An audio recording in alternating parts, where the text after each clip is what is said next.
I hate cold water, but luckily this water is not cold. It's actually quite warm. Welcome to Grutas Tolantongo. I'm so excited for today's vlog.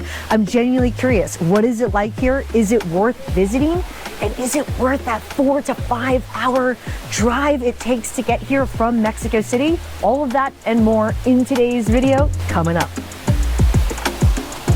And if you're new here, yo, I'm Christine Lozada with Where in the World is CL. I make travel videos every week to help you get up, get out, and go travel. So if you like to travel, consider subscribing. This is part of a group trip that I'm on, and you should look at the info in the description because you might want to come to Mexico City in this way. This is part of a vlog series, so don't miss the entire playlist that's in the description. I was really curious. When we rolled up, I was like, wait a minute. Grutas Tolantongo is actually really, really big. There's different sections of it, and while we did start with the cave and waterfall, I'm gonna bring you to where we are right now. So at this part of Grutas, you kind of just hang out in all these different little pools, which are really beautiful to just relax and hang out with a group of friends or even by yourself. But it's a spot that you can come to just hang out and enjoy the view. So this spot has like the view of the mountains out in the background, and we'll talk about that drive here in a minute. But it's a really beautiful spot to hang out. Also right next to here is where you're gonna get all of the restaurants and food, and there's not just one restaurant and food stand, there's a whole bunch of different options, whether you wanna sit down in the restaurant and you wanna eat, or if you wanna go just to one of like the quick counters and eat something a little bit more casual or have a nice little beverage. But this morning we started at the cave and the waterfall, and to be honest, I was actually considering not going in because I thought the water was going to be really cold. Everyone explained it as being really warm, but I don't know how much I believed it until I actually felt the water. And the more you go into the cave, the warmer the water is. You kind of have waterfalls going on everywhere.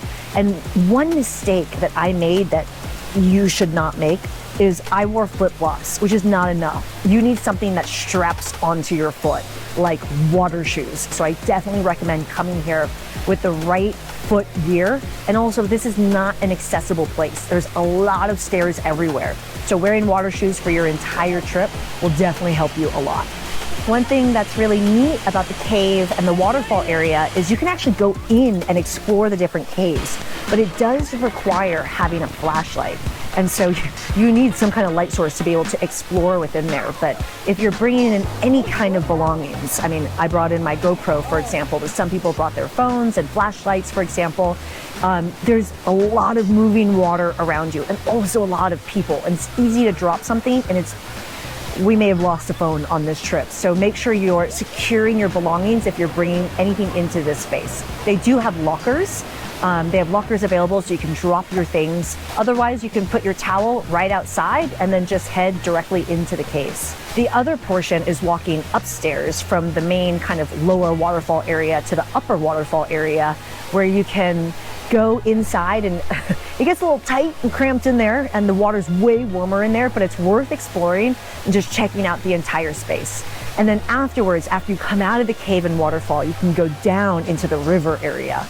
And this is important. If it's been raining recently, like heavy rains, the water will not look the same. So on other trips that my friends have been on, the water has been brown. So make sure you go when it's nice looking. But this is a spot where you can jump into the water. Again, still super warm, beautiful water, and hang out and just relax in this area. So one thing I suggest is bringing, especially if you're prone to motion sickness, something, because the car ride isn't a freeway all the way there. You've got switchbacks at the end, but you're also doing a lot of like driving through like smaller roads and stuff, so it can feel like a pretty long drive. One thing a friend recommended is staying overnight, and the hotel here I think has been kind of like redone in the last 5 years or so. There's lots of hotels in the area, but there is one on the property.